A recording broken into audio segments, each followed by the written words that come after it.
राशि की शादी जानकी के बेटे अमन से होती है। ब्याह कर वो अपने गरीब ससुराल आ जाती है। राशि बहू, शादी ब्याह की भाग दौड़ में तू थक गई होगी ना।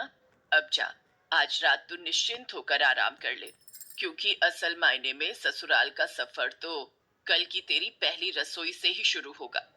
खाने के नाम भर से ही राशि खौफ से भर जाती है और मन ही मन सोचती है, सासू माँ के मन में अपनी बहू के हाथ की रसोई खाने का कितना मन है। लेकिन तब क्या होगा जब उन्हें पता चलेगा कि मुझे तो खाना बनाना आता ही नहीं। फिर राशि अपने पति अमन के साथ कमरे में आ जाती है। कमरे की हालत बहुत टूटी फूटी थी और जमीन पर एक फटी हुई पुरानी चटाई बिछी हुई होती है। तभी अमन हिचकिचाते हुए कहता है, तुम तो जानती हो ना राशि, रोजी रोटी चलाने के लिए मैं रिक्शा चलाता हूँ, लेकिन फिर भी सारा दिन रिक्शा चलाकर मुश्किल से रोजी रोटी का गुजारा हो पाए, बस इतना ही कमा पाता हूँ। इसीलिए आज भी मेरा घर मिट्टी का ही है और मैं यहीं सोता हूँ इस चटाई पर। आपने मुझ जैसी लड़की को अपनाया जिसे हर कोई जले हुए हाथ होने के कारण ठुकरा देते थे, लेकिन मेरी इस कमी के कारण भी आपने मुझे अपनाया। यही मेरे लिए काफी है। अब आपके साथ तो मैं रूखा सूखा खाकर भी रह लूंगी। इतना कहने के बाद फिर राशि और अमन उस चटाई पर ही सो जाते हैं। अगली सुबह घर की साफ सफाई करके राशि नहाने के बाद पूजा पाठ करके रसोई में जाती है, जहाँ उसकी सास रसोई में आती है। बहू, मैं मंदिर जा रही हूँ, तू तब तक मीठे में हलवा बना देना, और आंगन में घी की बेल लगी है, उसमें से घिया तोड़कर उसकी सब्जी और साथ में रोटी बना देना। ये कहकर जानकी देवी मंदिर चली जाती है। ओफो, अब क्या होगा। अब तो माँ जी मुझे घर से चलता कर देंगी।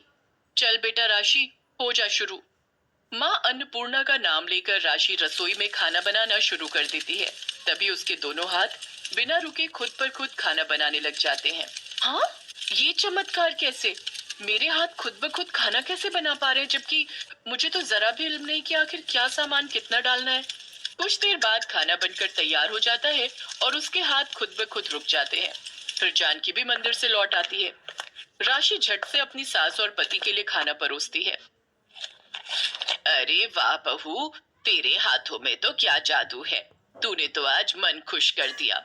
सच में राशि, ऐसा लग रहा है मानो तुम्हारे हाथों में माँ अन्नपूर्णा विराजमान हो। क्या जादू है तुम्हारे हाथों में। अब मैं इनको कैसे बताऊं कि जिन हाथों ने ये खाना बनाया है वो तो मेरे बस में ही नहीं थे। अमन काम पर चला जाता है और इधर राशि अपने कमरे में बैठे बैठे अपने जले हुए हाथों को ही निहारे जा रही थी और यही सोच रही थी कि आखिर वो चमत्कार हुआ कैसे।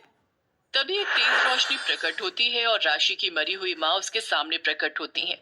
माँ, माँ तुम? अच्छा हुआ जो आप मेरे सामने आ गई। माँ, ना जाने आज मेरे हाथों को क्या हो गया। आज ही